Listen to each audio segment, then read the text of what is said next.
He came to say goodbye to his friend, but the guards wouldn't even let him in. They thought he was just an old man in a foreign uniform. After a few minutes, the ceremony stopped. One man stepped out of line and changed everything. Subscribe to the channel and post in the comments where you're watching from. The morning light filtered weakly through the lace curtains of Harold Johnson's small row house on the edge of West Baltimore, casting soft patterns across the time-worn floorboards. The house, like its owner, stood in quiet defiance of time, weathered but dignified. Paint peeled along the windowsills, the screen door groaned with every breath of wind, and the porch steps sagged ever so slightly in the middle. But everything inside was in perfect order. The floors were swept, the air smelled faintly of pine cleaner and black coffee, and the small framed photos that lined the mantel were free of dust, each one carefully aligned and cherished. Harold moved slowly through his routine, not because he was infirm, but because every motion was deliberate, disciplined. He rose before the sun, as he always had, with the steady rhythm of a man who never quite shook the structure the military had built into his bones. He shaved with cold water, like he'd done in the jungle. He pressed his pants with the same care he once reserved for polishing boots before inspection. This morning, however, there was a difference, a ceremony in each gesture, a weight behind every movement. The faded olive-green uniform hung from a wooden hanger near the bedroom door, its creases sharp, its brass buttons dulled by age, but still carefully buffed to catch the light. The cloth was thinner now, the color not quite what it had been, but it had survived time, just as he had. He ran his fingers over the shoulder patch, 2 crimson wings flanking a black owl. Ghost Recon, Laos, 1971. Officially, it didn't exist. Unofficially, they had done what others couldn't or wouldn't. Harold hadn't worn the uniform in over 30 years. He set it down carefully across the bed and retrieved a small mahogany box from his dresser drawer. Inside, wrapped in a clean white cloth, were the ashes of Sergeant Darnell Eldridge, his best friend, his foxhole brother, the one man who could still make him laugh in the darkest moments. They'd promised each other, back in the mud and the madness, that if one of them didn't make it home, the other would carry him there. But there had been no homecoming for the dead back then, not the kind anyone noticed. So, Harold waited. Until now. His wrinkled hands held the box with quiet reverence. He sat with it at the edge of his bed, watching the morning grow lighter outside. Today was the Memorial Day parade in Washington, D.C. They were adding Darnell's name to the wall, not because the government remembered, but because a local historian, also black and also persistent, had dug through the files and found the overlooked report, 49 years late. Harold hadn't been invited, but he was going. He made a pot of coffee, bitter and strong, and sipped it in silence at the kitchen table, glancing occasionally at the clock. The house was filled with the hush of early hours, broken only by the creaks of its old bones and the distant rumble of traffic. The framed medals on the wall had long since lost their shine. So had the citation of bravery from a battle no one liked to remember. But the picture above them, the one where he and Darnell stood shoulder to shoulder in soaked fatigues, smiling like fools despite the blood and rain, that one still glowed with life. At exactly 6:05, Harold stood, dressed in full uniform, his silver-rimmed glasses glinting. He adjusted his cap, picked up the urn, and locked the door behind him. Outside, the air was cool with the breath of early summer, the city just beginning to stir. His neighbors didn't notice him pass. They rarely did. Old Harold, the quiet man with the limp and the tired eyes. No one asked where he went each Memorial Day, Most assumed he was headed to church or the bus depot. He walked 3 blocks to the nearest bus stop, his cane tapping gently against the cracked pavement. No one offered him a seat on the ride downtown. Teenagers with earbuds glanced up and looked away. A man in a suit sighed audibly when Harold accidentally brushed his shoulder. The urn rested on his lap, wrapped in a faded blue towel. He held it with both hands. At the Central Station, he boarded a long-distance coach bound for Washington. It was a 5-hour ride with a layover in Richmond. The driver barely looked at his ticket. The seats were stiff and narrow. The air conditioning blasted inconsistently. But Harold didn't complain. He simply stared out the window, watching the familiar blur of roadside towns and half-forgotten landscapes unfold like pages in a book he hadn't opened in years. Memories came in waves, uninvited but not unwelcome. The drop zone in Quang Tri, the searing heat of the jungle, the night Darnell took shrapnel and still carried him half a mile to safety. The nights they laughed under tarps in monsoon rains, playing cards with bent cigarettes and betting food they didn't have. The dawns when they sat in silence after losing one more friend whose name never made the list.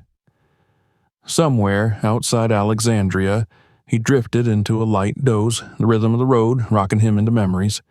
When he awoke, the box was still cradled in his arms. He sat up straighter, glanced around. No one had touched him. Most hadn't even looked. They arrived in D.C. just after 11. The streets were already buzzing with preparations. Barricades, police cruisers, camera crews setting up near the Capitol Mall. Flags snapped in the wind. Music drifted faintly from loudspeakers being tested. Harold stepped off the bus slowly, waiting for the crowd to thin before he began his walk. He didn't need directions. His feet knew the way. Decades ago, he had marched this path in full salute. That time, no one watched. Today, there were cameras, but not for him. By the time he reached the entry point near the Vietnam Veterans Memorial, his back ached and his knee throbbed. But he stood straight, holding the urn, his cane braced in his left hand. A young officer, white and barely 25, stood by the metal barricade scanning passes. His uniform was perfect, his haircut sharp, his expression coldly efficient. Harold stepped forward and offered his identification. The officer frowned, turning the old card over in his hands. "This is expired," he said. "It's real," Harold replied evenly. "Sir, this event is for invited guests and approved veterans only." Harold said nothing. He knew this dance. The boy didn't recognize the unit insignia, didn't know the history, didn't see anything beyond the faded cloth and brown skin. "You'll need to wait over there," the officer added, motioning to a distant crowd of spectators. "This area is restricted." Harold looked past him at the long, black wall stretching out across the grass. He could almost see Darnell's name. Almost. "I'm here for a friend," he said. "You'll need clearance. I'm sorry." He stepped back without another word. The crowd behind him surged forward, flashing crisp invitations, wearing pressed uniforms and fresh medals. Some looked at him with brief curiosity. Most looked through him. He found a bench beneath a tree just beyond the barricade and sat. The urn rested once more on his lap. The wind stirred the grass. Flags rippled in steady rhythm. In the distance, a drum line began to warm up, slow and steady. Harold closed his eyes. The rhythm matched the old cadence in his bones.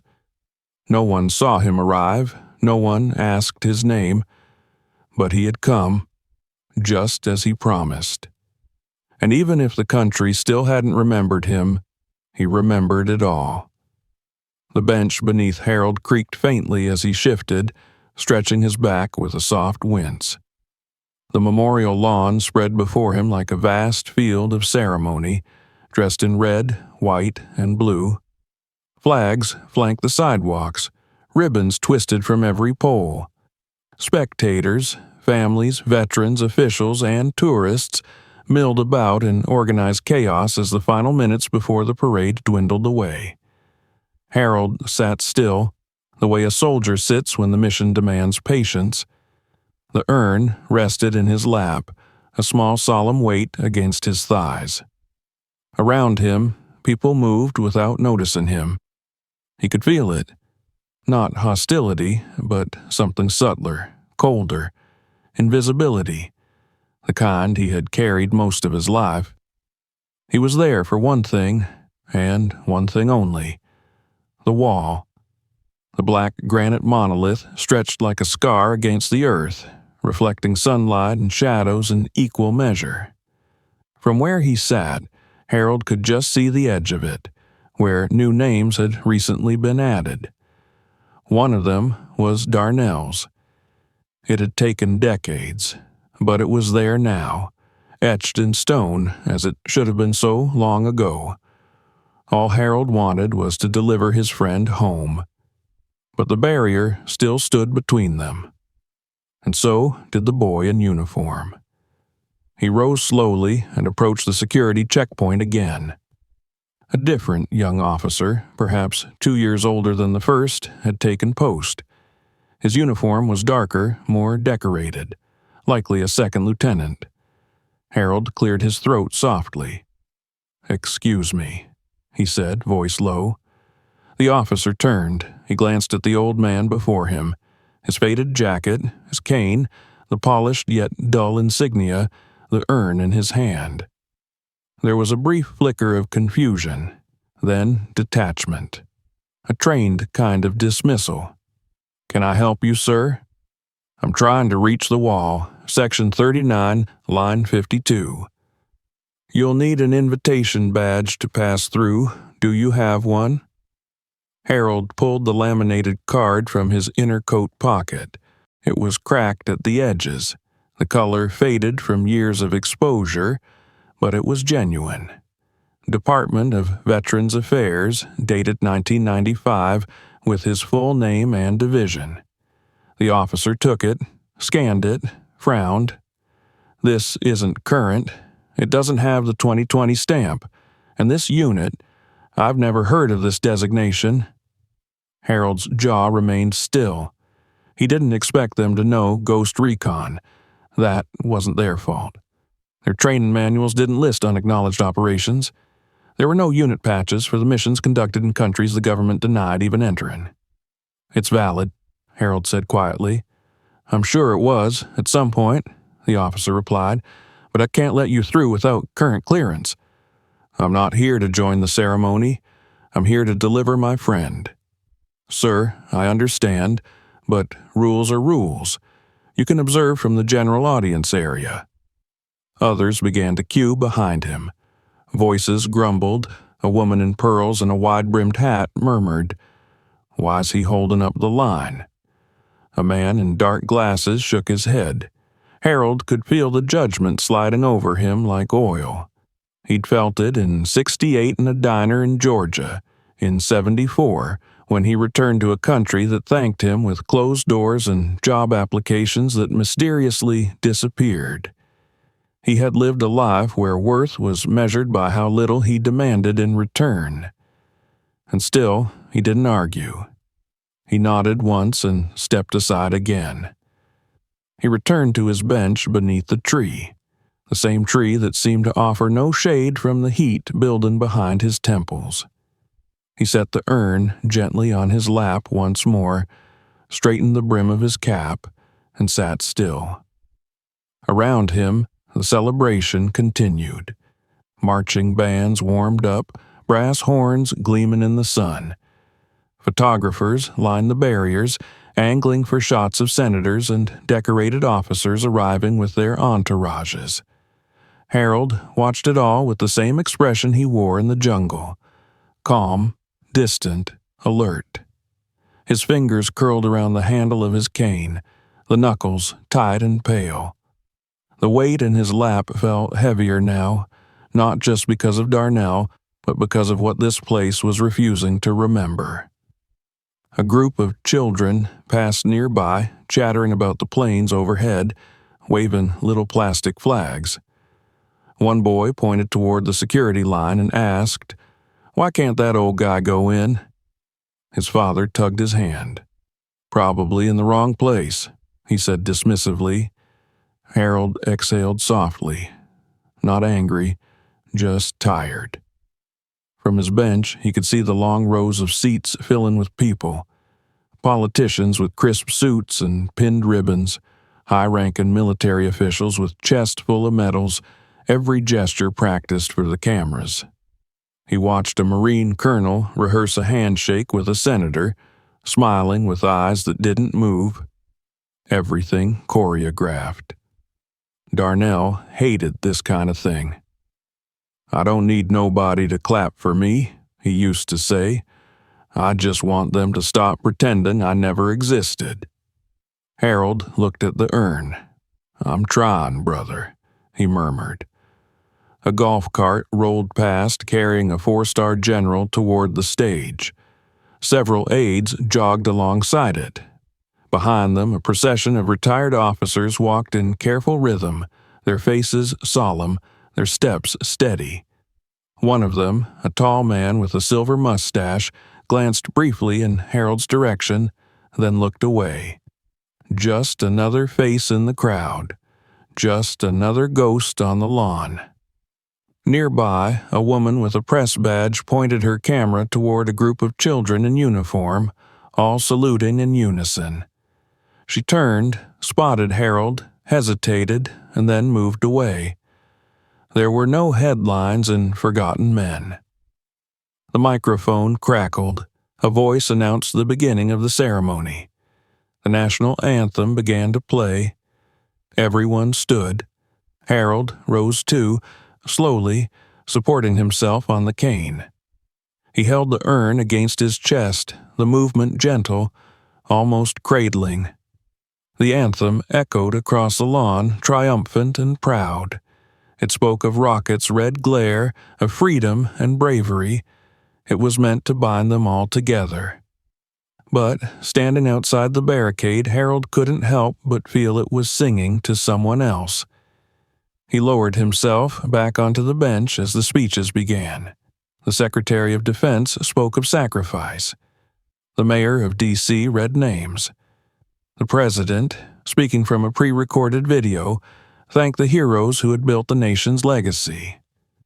Harold listened to every word, and yet not once did he hear a mention of his unit. Not once did the jungle come up. Not once did they say his name or the name of the man whose ashes rested in his lap.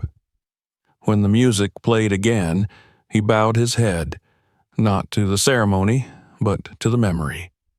To the men who had died unnamed in places that were never on the map. To the lives buried in sealed files and lost records. He sat through the whole thing. An hour, then 2. The sun rose higher. The breeze grew heavier. But Harold didn't move, not even when a pair of officers passed by him, laughing under their breath. "Probably one of those impersonators," one said. "You see those guys on YouTube, always trying to crash the parades? Could be. You know how it is." Harold didn't flinch. Eventually, the ceremony began to wind down. The crowd started to disperse. The photographers packed up their gear. VIPs were ushered to private receptions. Laughter and handshakes filled the air like perfume. Harold remained still. He had not shouted. He had not demanded. He had not told anyone who he was. He had shown up, and that was more than most ever did. When the last chords of the military band faded into silence, he looked once more toward the wall, still distant, still out of reach, but he wasn't done. He never was. The sun had begun its climb towards the noonday zenith, casting shorter shadows across the memorial grounds.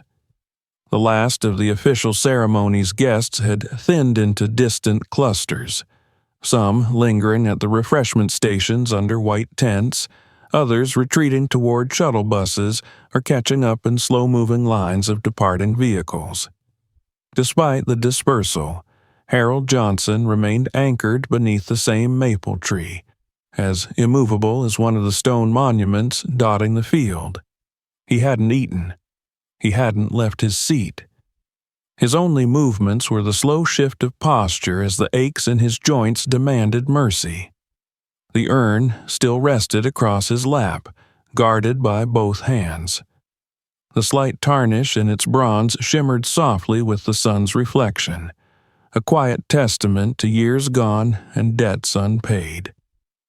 A single bee buzzed near his elbow and moved on. Harold didn't stir. From time to time he looked toward the wall in the distance and the empty barrier between them. He had given up on being noticed. Long ago, he learned that no man needed a spotlight to live a worthy life, and certainly not to honor another's. The uniform wrapped his frame like a second skin, creased, sun-washed, but strong. On his left shoulder, stitched with precision and pride, sat a small red and black insignia, a pair of stylized owl wings over a downward-pointing dagger. It meant nothing to most, certainly not to today's young recruits, but to those who knew, it was a symbol of ghosts, men who moved where others wouldn't, who came home without fanfare, who buried their stories deeper than metals could reach. One such recruit, however, did notice. Private First Class Raymond Carter was 22, fresh out of Fort Benning, and wide-eyed with the quiet awe of his first national ceremony. He had been assigned to post-parade cleanup detail, collecting cones, retrieving folding chairs, rerouting lost civilians who tried to wander behind restricted zones. When he passed by the tree line and spotted the man in the old uniform, he paused. There was something in the posture, the way the man sat, not as a tourist nor as a protester, but as someone exactly where he belonged, despite every signal to the contrary. What caught his eye next was the patch. Carter had spent the last 6 months deep in military history forums. He was the kind of kid who didn't just train to be a soldier. He wanted to understand the lineage of what he'd joined. And the patch, he'd only seen it once before, in a footnote, a single grainy photo attached to a classified review of the Laos covert incursions. The emblem had never been publicly authorized. No official merch, no printed mention in government catalogs. It wasn't even supposed to exist. And yet, there it was, sewn onto the shoulder of an old black man who sat as still as stone under a tree with an urn in his lap. Carter's heart kicked a little faster. He turned his head, looked for his sergeant. Nowhere in sight. He stepped a little closer, pretending to inspect the folding barricade nearby, though his eyes remained fixed on the man. Finally, unable to resist, he drew his phone from his pocket, angled the camera discreetly, and took a picture of the patch. Then he backed away, his mind already racing. Back near the water stations, Carter dropped into a squat behind one of the catering tables and pulled up the military historians forum he'd been scrolling during long overnight watches. He uploaded the photo with a single caption. "Is this real? Ghost Recon, Laos Patch, 1971? He didn't expect a reply for hours, but within 3 minutes, notifications exploded across his screen. User 343. Where did you see this? That patch is legit. My grandfather mentioned guys wearing it, called them phantoms with teeth. James Rowe, 71. Holy hell. I saw that symbol once. My uncle was in intel during Nixon's last term. Said these guys weren't on paper. If this is real. Vet_Ravenwood. That's not just real. That's the Johnson. I met him once at a shelter in Baltimore. Saved lives in Khe Sanh and Laos. But the VA never listed his unit because it was Black Ops. His best friend died during an extraction in '71. Carried him back through a jungle fire zone.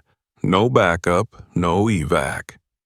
Carter's hands trembled as he scrolled, the screen now flooded with links to obscure blog posts, half-erased citations, and one grainy newspaper clipping from 1975.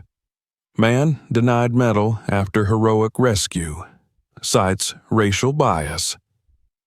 The man in the photo was younger, but unmistakably the same.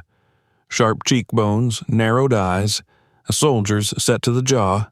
Someone else on the forum typed, "If he's at the parade, why isn't he up front?" That question hit Carter like a gut punch. He rose and looked towards the tree line again. By then, the photo had made it to other circles. One of them was a closed chat group of retired military brass, all men who had spent their careers riding the ladders of promotion and politics. One of the members, Logan Bryson, was now Chief of Staff to General Alexander Bryant, the man who had just given the opening salute from the main podium. Bryson tapped his phone, stared at the image. His face paled. He turned, cutting through the white tent where generals, aides, and key organizers now sipped sparkling water and debriefed the morning ceremonies. He spotted General Bryant standing beside the Secretary of the Army. Bryson made a beeline for him. "Sir," he said, interrupting without apology, "we've got a situation." Bryant raised an eyebrow. "Go ahead." "I need you to look at this." The phone was passed into the general's hands. For several seconds, Bryant said nothing. His expression changed, however, almost imperceptibly. Then he looked up. "Where is he?" "Edge of the field, near the northwest tree line, sitting alone." The general didn't hesitate. He turned to the secretary with a nod, handed over his glass, and stepped past the cluster of suits. "Hold the next segment," he instructed a nearby aide. "Tell the press it's a minor delay. No cameras for the next 10 minutes. "Yes, sir." Bryant moved quickly, his polished boots leaving soft prints in the grass. Every step was precise, clipped with urgency and gravity. A few bystanders noticed him break formation.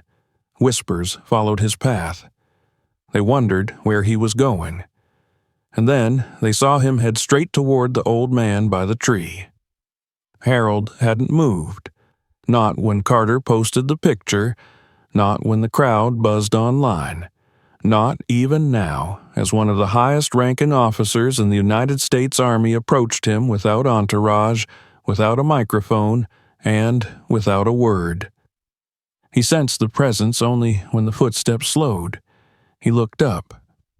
The man before him was tall, square-jawed, with stars on his shoulders and history in his eyes. He said nothing at first, only stood at attention. Then General Bryant lifted his hand and saluted. It was not a casual gesture, not symbolic. It was sharp, full, and deliberate, the kind of salute reserved for heroes. Harold blinked, uncertain. "Sergeant Johnson," the general said, voice steady. "It's an honor." The silence around them thickened. Onlookers had stopped walking. A small ring of murmurs expanded through the crowd. Phones rose, but the general turned toward the press detail nearby and lifted his palm. "No cameras," he commanded. They froze. Bryant turned back. His voice dropped lower. "You saved my life once, sir. 49 years ago, you didn't know it. But I was one of the evac boys you pulled from the hillside in Laos when everything went to hell." Harold looked at him with still eyes. "That was a long time ago. Not long enough to forget." The general stepped aside and gestured toward the main procession, still visible in the distance. The stage now empty. The wall still waiting. "You've been outside the fence long enough," Bryant said. "It's time to come home." The words didn't register at first. Harold stared at him, then at the path now opening behind them. 2 honor guards stepping forward to hold back the growing crowd. A colonel approached silently and handed the general a velvet box. "This is for you," Bryant said, from someone who never stopped remembering. Inside was a folded American flag. Beneath it, a polished brass plaque engraved with a single name, Sergeant Darnell Eldridge. Harold's hand trembled as he touched the surface. "Come with me," the general said.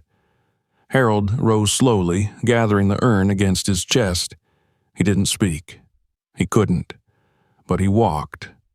For the first time in decades, not toward shadows, but toward light. They walked together without fanfare, but the air around them shifted as if the weight of time and silence had suddenly become tangible.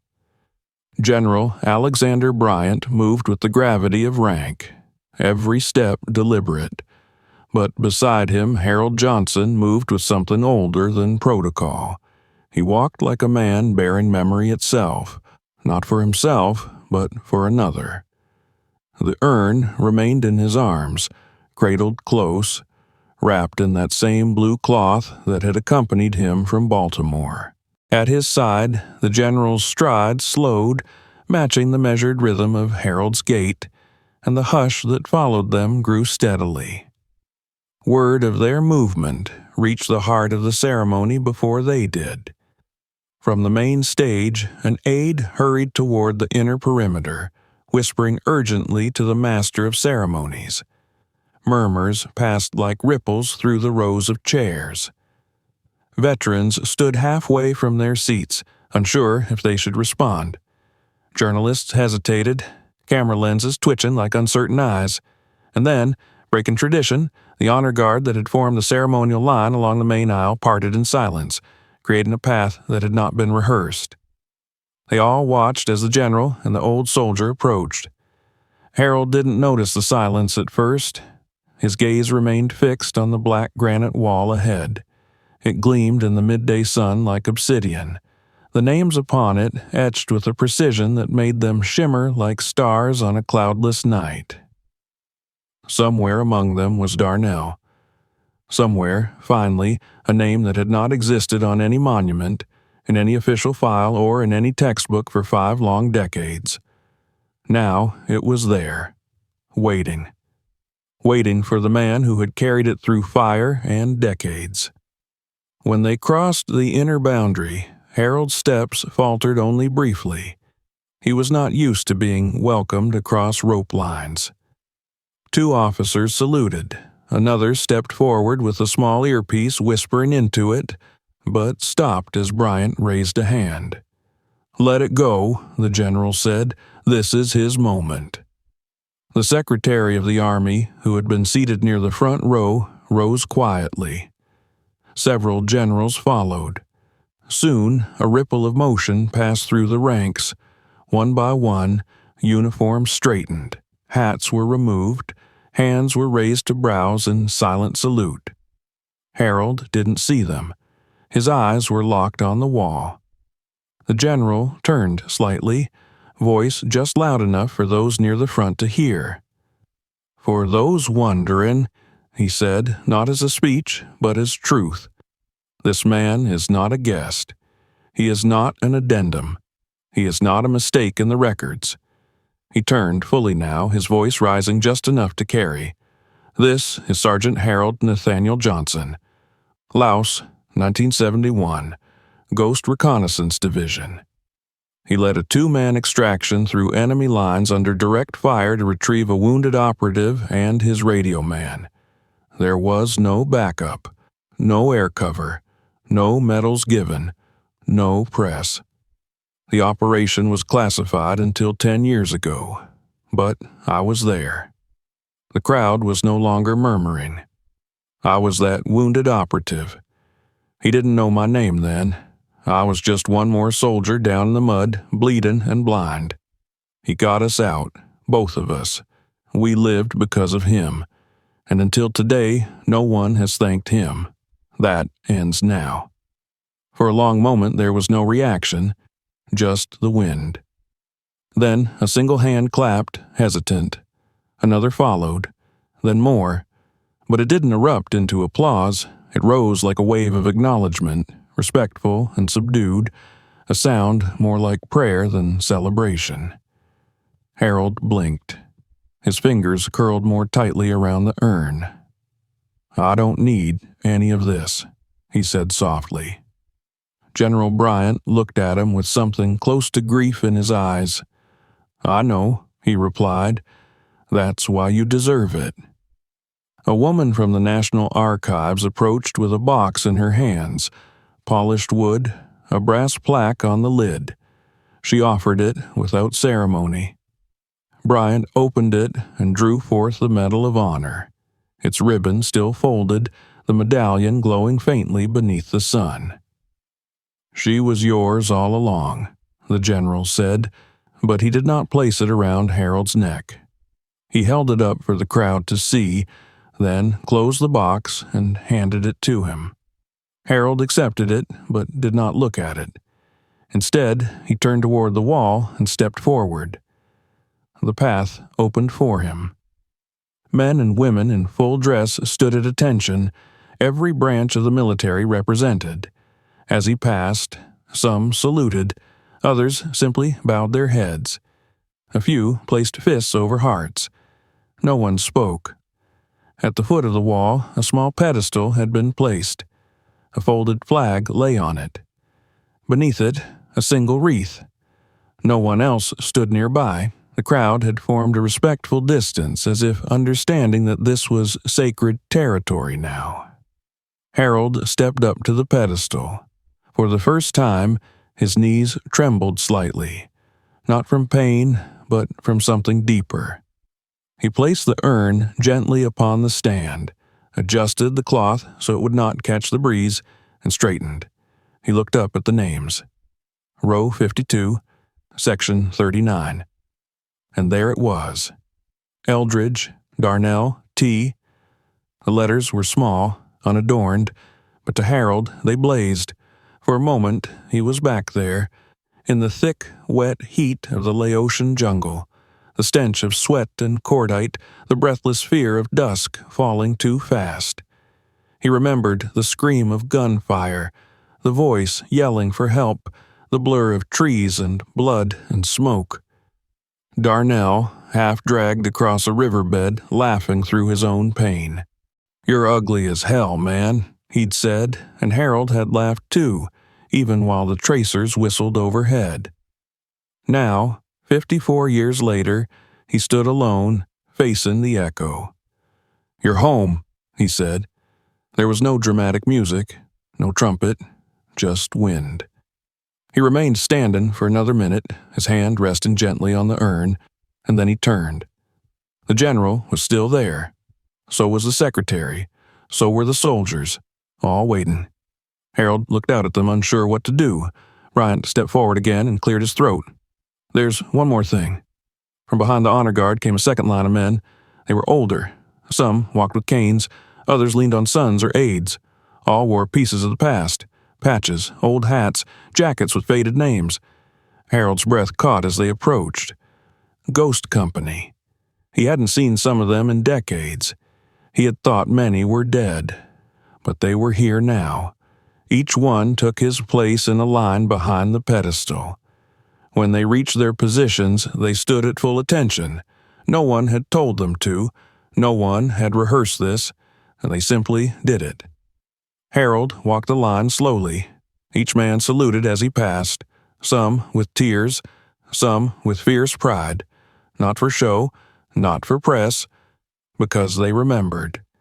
And because finally, the country had remembered too.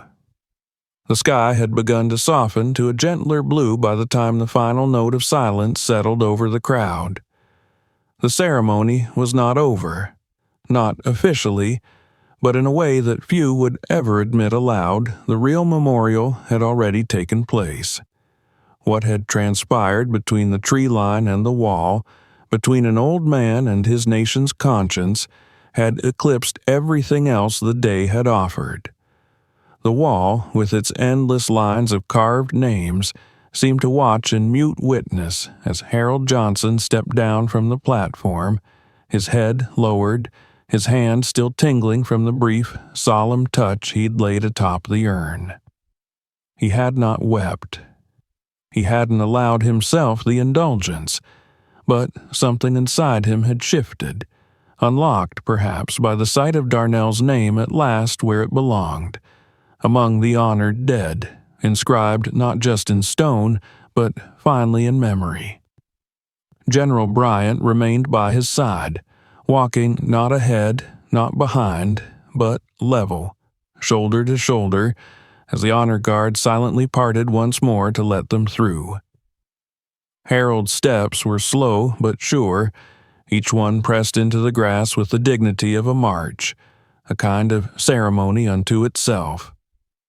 The velvet box containing the long-overdue Medal of Honor remained tucked under his arm, still unopened. He had no intention of wearing it. Medals had always seemed more for the living to show than the dead to need. But he held on to it all the same, for Darnell, for those who never made it home.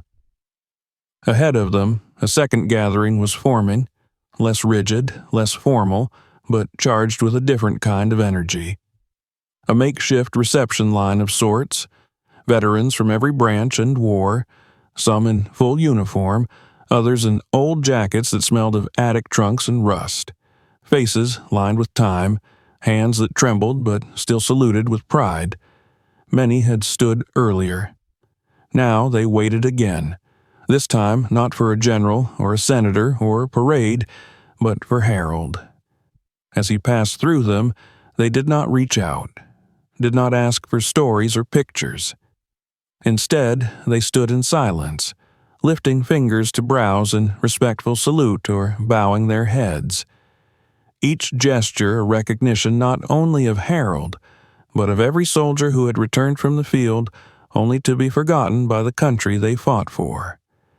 Each movement said the words America had too often failed to say aloud. Thank you. We remember. Welcome home. But Harold's gaze was fixed on a figure standing just ahead. Colonel Frank Mendez, retired, a lean man with a salt and pepper beard and a patch over his right eye, waited just beyond the inner circle.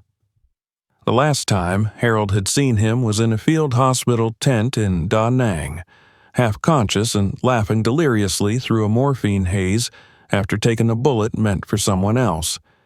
They hadn't spoken since. Mendez stepped forward now, no salute, just a quiet nod. You kept your promise, he said. Harold nodded back. He would have done the same for me. Mendez's voice cracked slightly. We didn't forget him, Harold. We just didn't know how to fight hard enough to get his name on that wall. We failed him. No, Harold said. You waited. That's enough. General Bryant turned to Harold then and gently motioned toward the ceremonial limousine that had pulled to a respectful stop near the grass.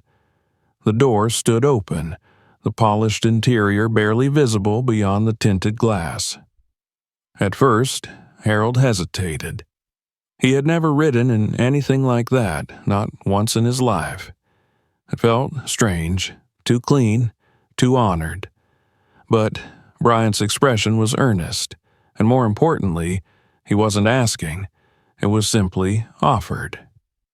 Harold stepped forward and allowed himself to be ushered in. Inside the vehicle, the air was cool and quiet. The upholstery smelled faintly of leather and lemon polish. Harold sat stiffly at first, unsure where to place the box, the urn, his own hands. The flag on his lap felt like a weight heavier than he remembered. Then he breathed, allowed his back to settle into the seat, and looked out through the tinted window as the world shifted past in hushed movement. They drove through the grounds slowly, reverently, past rows of solemn trees and marble headstones that stretched in neat formation like soldiers standing watch. As they approached the far side of the cemetery, Harold could see the modest platform that had been hastily erected for the final committal. A small canopy fluttered in the breeze. A chaplain waited there along with 2 Marines in full dress. Beyond them, a group of folding chairs had been arranged into rows, all empty now except for a few scattered veterans who had quietly followed the procession. The vehicle stopped. The door opened. Harold stepped out, not with the stiffness of reluctance, but with the calm of readiness.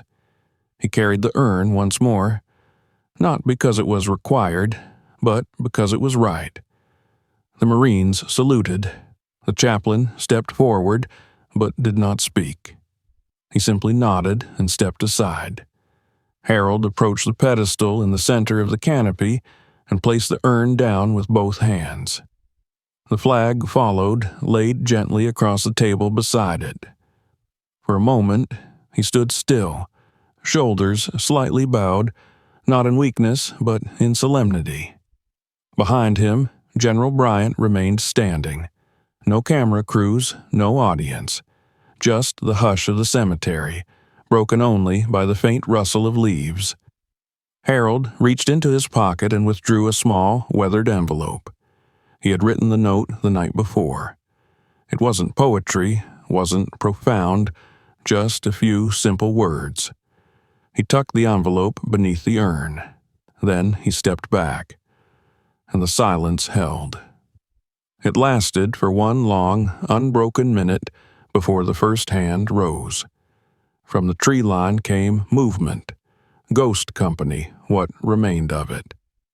Dozens of men in their 70s and 80s, hobbling, limping, leaning on each other for support. They came not in a formation, but as a brotherhood, each one bearing the same look of something carried too long and too quietly. As they gathered near the pedestal, they did not speak. They saluted one by one, and then stood in a line behind Harold. Bryant took the podium. Not for a speech, but for an offering. There are times, he said, when medals are awarded in front of cameras, when generals are remembered for what they say in press releases. And then there are men like Sergeant Johnson, whose bravery never reached the headlines, whose sacrifices never made the history books. He looked at Harold. But we're writing that history now, with every step he took today, with every name he remembered, with every silence he endured without complaint. He turned toward the small group. And, for Sergeant Eldridge, we say today what should have been said 50 years ago. You were never forgotten. You were always our brother. And now you're home. Harold's fingers brushed against the edge of the pedestal one final time. I told him I'd bring him back, he said. A pause, the kind that speaks louder than any eulogy. And now, he added softly, he's exactly where he belongs. The chaplain began the committal rite, but Harold didn't stay for the final prayer. He stepped away, walking slowly toward the line of trees that bordered the cemetery's eastern edge. The others did not follow. Not yet. At the foot of an old sycamore, he stopped and sat on a stone bench facing the field. From there, he could still see the urn, the folded flag, the men saluting in silent tribute. But he no longer needed to be the center of it. That part was done. His hand moved slowly into his coat, retrieving a small lighter and a stick of incense. He struck the flame, lit the tip, and held the smoldering end upright until the smoke curled upward in lazy tendrils.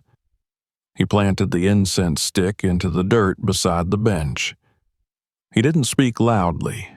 He didn't have to. You always did hate flowers, he murmured, watching the smoke rise. Then, after a long breath, rest easy, kid.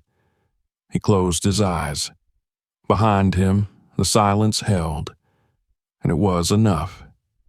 The smoke from the incense lingered in the warm afternoon air, curling upward like a final prayer as Harold remained seated on the bench beneath the sycamore tree. The bench was old, its concrete edges worn smooth by time and weather, but it held him with quiet grace. He sat with his hands resting on his knees, his back straight despite the long hours and the emotional weight that had pressed on his shoulders since morning.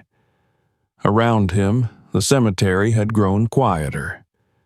The official guests were gone. The sound of boots on grass had dwindled. The buzz of ceremony had yielded to the soft breath of wind among trees. It was done. Darnell had been laid to rest, finally and properly. No hasty burial under fire, no unmarked grave, no forgotten promise. His name had been etched into stone, witnessed not only by a friend, but by a nation that had, even if late, chosen to look back and remember. Harold didn't expect more. He had not come to be thanked.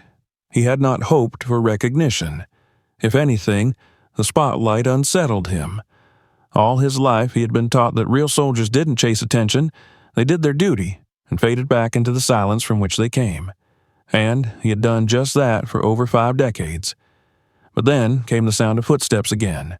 Soft, deliberate, not ceremonial. Harold turned his head slightly and saw General Bryant approaching alone, the gleam of his full-dress uniform muted now by the shade. The general looked older than he had hours earlier. His posture, though still upright, seemed weighted by reflection, by something unspoken. He stopped a few feet from the bench and regarded Harold with a quiet that bordered on reverence. "May I sit?" Harold gave a faint nod. The general lowered himself carefully beside him, the fabric of his uniform whispering against the bench's worn surface. For a moment, neither man spoke. The wind shifted through the branches overhead. A bird called out from the distance, then fell silent again. Bryant reached into the inside pocket of his jacket and pulled out a small envelope, yellowed with time. The edges were frayed, and a wax seal, long broken, still clung faintly to the flap. He turned it over in his hand once, then offered it to Harold. "This was found in a safe in the Pentagon," he said, "locked away with a number of classified files that were just recently declassified. It's addressed to you." Harold took it slowly. His hands, usually so steady, trembled just a little as his fingers ran across the aged paper. There was no name on the front, just a single word written in neat, careful script. Frank. His breath caught. Only one man had ever called him that in writing. Only one man had ever used that name with such effortless familiarity. He broke the seal and unfolded the page. The paper crackled. The ink, though faded, was still legible. It wasn't long, barely more than a paragraph, but it had been written with a hand that clearly knew what it meant to leave things unsaid for too long. "Frank, you never let me thank you. Not really. You saved my life and disappeared like it didn't matter. But it mattered to me. You're the only debt I carried that no medal, no command, no ceremony could repay. You let me live long enough to serve, long enough to lead, long enough to die at peace. And if there's any justice in this world, one day they'll say my name beside yours. And maybe then I'll finally feel worthy. Your friend, May." Harold stared at the words for a long time. The silence between the lines was louder than any speech. He folded the letter again, slowly and precisely, and slipped it back into its envelope. "I didn't do it for thanks," he said quietly. "I know," Bryant replied. "That's why you deserve it." They sat there a while longer, not as soldier and general, but as two men who understood something about the things left behind in war, about the names never said, the friends who vanished, the years spent trying not to remember too much while carrying everything anyway. Eventually, Bryant stood. "Will you be all right?" Harold didn't answer right away. He looked out across the rows of headstones, the silent legions of the fallen. "I always was," he said. The general nodded once and walked away, leaving Harold alone again beneath the tree. Later that evening, as the last rays of sun dipped below the horizon, Harold returned to the cemetery one final time. The staff had already begun packing up the temporary installations. Tents were coming down. Flags were being folded. Chairs were stacked neatly. No one noticed him as he moved quietly along the edge of the grounds, his steps slow but unwavering. He returned to the site where Darnell's ashes had been interred. The pedestal was gone now, the urn placed in the earth beneath a simple granite marker. The temporary wreath had been replaced by a bouquet of white lilies, freshly arranged. Someone had left a small plaque beneath the flowers. It read, "Darnell T. Eldridge, Sergeant, United States Army brother, warrior, friend, 1971. Home at last."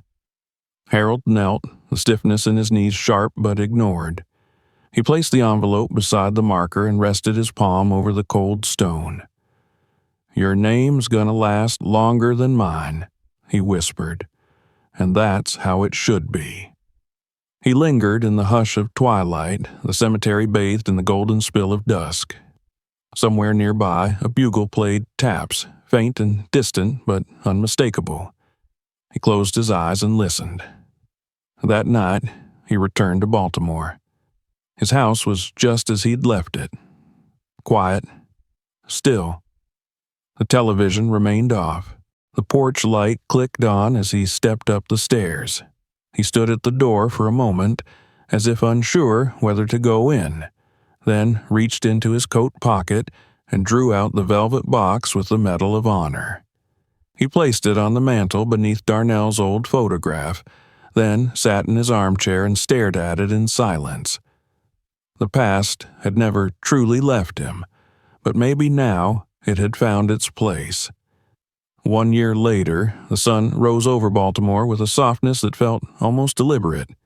It filtered gently through the tall sycamores lining the edge of a newly paved street on the east side of the city, casting golden light across a polished bronze plaque affixed to the arched entrance of a low-slung brick building. The plaque, though modest in size, bore a name that now carried the weight of generations. In raised letters, it read, "The Franklin Harold Johnson Center for Veteran Wellness." Beneath it, in smaller print, the inscription continued, "A sanctuary for those who remember." The building was simple, elegant, and purposeful. Large windows lined its front, letting in natural light. Its walls were built from warm, red brick and smooth stone, its roof slanted with gray tiles that glimmered faintly beneath the spring sky. Flags, one American, one for each military branch, and one black and white POW MIA banner, fluttered in unison beside the main walkway. A wide garden path, bordered by newly planted dogwoods and marigolds, wound through a peaceful courtyard where benches faced a serene memorial wall inscribed with names not listed in history books, but remembered by the few who carried them in silence. Crowds had gathered since early morning. Local officials, national figures, retired officers, veterans both young and old, and members of the community stood beneath a white event canopy set up across the lawn. Cameramen angled their equipment. Journalists whispered into recorders. A Marine Corps brass quartet played softly beneath the canopy's edge, their notes restrained and reverent. The ribbon cutting was set to begin at noon. There were speeches planned by a senator, the city's mayor, and a representative from the Department of Veterans Affairs. General Alexander Bryant, now freshly retired and bearing the distinction of the nation's highest peacetime honor, stood near the entrance with hands folded behind his back, surveying the crowd with quiet pride. Near him, Colonel Frank Mendez spoke with a small cluster of former Ghost Company members, their laughter, low and rare, held like something precious. And yet, despite the applause, the ribbon, the flags, and the cameras, one man was conspicuously absent from the platform. Harold Johnson stood on the far side of the courtyard, beyond the crowd and the spotlight, beneath the quiet canopy of a wide-armed tree. He wore a simple, dark overcoat, the collar upturned slightly against the wind. His hands were folded behind his back, and in one of them he held a single white lily. Its petals, slightly curled at the edges, fluttered in the breeze as he looked toward the center's front doors. He had not approached the ribbon. He had not taken a seat among the honored guests. He had not asked for a speech, nor prepared any remarks. It was not that he was shy, nor did he carry resentment.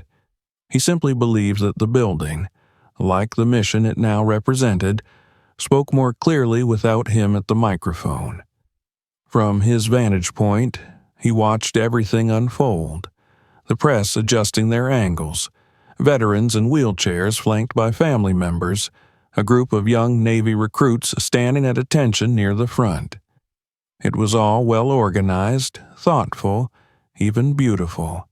He appreciated it, but he didn't need it. When the mayor took the stage, she spoke warmly of sacrifice and legacy. The senator followed, recounting the moment he'd first heard Harold's story from Bryant's own lips and how it had moved him to push legislation for historical recognition of undocumented wartime units. The VA representative delivered statistics and promises, while the crowd politely applauded. Finally, General Bryant stepped up to the podium. His voice, calm and measured, carried without strain. "There are stories we tell to remember history," he began. "And then there are stories we live quietly, so others might have history to remember." He paused, his gaze searching the crowd, then finding Harold beneath the tree. Their eyes met, and the general gave a slight nod before continuing. "This center is not just a tribute to Sergeant Franklin Harold Johnson. It's a commitment to every veteran who returned home and didn't find the help they needed, to those who carried wounds unseen, to those who remembered what others forgot. This is their space now." The crowd turned toward the building as the ceremonial ribbon, an understated length of navy blue silk, was cut cleanly across by a decorated Marine with silver shears. Applause followed, quiet and sincere. The first guests were guided forward, stepping through the newly opened doors. Inside, light flooded the lobby. On the right stood the reception desk, staffed by veteran volunteers. On the left stretched a row of photographs, curated from anonymous wartime archives, with captions that simply read, "Still Here." Farther inside, the center opened into rooms filled with warmth and utility. Counseling offices, group therapy halls, physical rehabilitation wings, and community kitchens. There was a woodworking shop, a library, and a meditation room. Beyond them, the far wing led to a quiet garden courtyard lined with marble benches and a koi pond. Near its center, a modest sculpture stood, a soldier's boots, a helmet on the ground beside them, and a folded flag atop a stone platform. At the base, the same words etched onto the outer wall appeared again, "For those who remember." But Harold did not enter. He remained beneath the tree, watching as, one by one, the veterans began to file into the center. Some young, some ancient, some with prosthetics, others with trembling hands or walking sticks. A few paused near him, recognizing him immediately. They offered nods. One or two murmured a respectful "Sergeant." He nodded back, never shifting from his place. Bryant found him there at last, approaching slowly with his hands clasped behind him. "You won't even walk through it?" Harold looked toward the door again. "I don't need to," he said. The general waited. "I saw them go in," Harold continued. "That's enough." Bryant considered him a moment, then chuckled under his breath. "You always were a stubborn old bastard." Harold smirked slightly. "Takes one to know one." They stood there together for a while, side by side, watching as the ribbon flapped gently in the breeze now that it had fallen in two. "I told you I didn't want a building," Harold said. Bryant looked out across the courtyard. "It's not a building." Harold arched a brow. "It's a thank you," the general said, "etched in stone, for every man who gave more than he got." For a moment, Harold said nothing. Then he looked down at the lily in his hand. "You think they'll come?"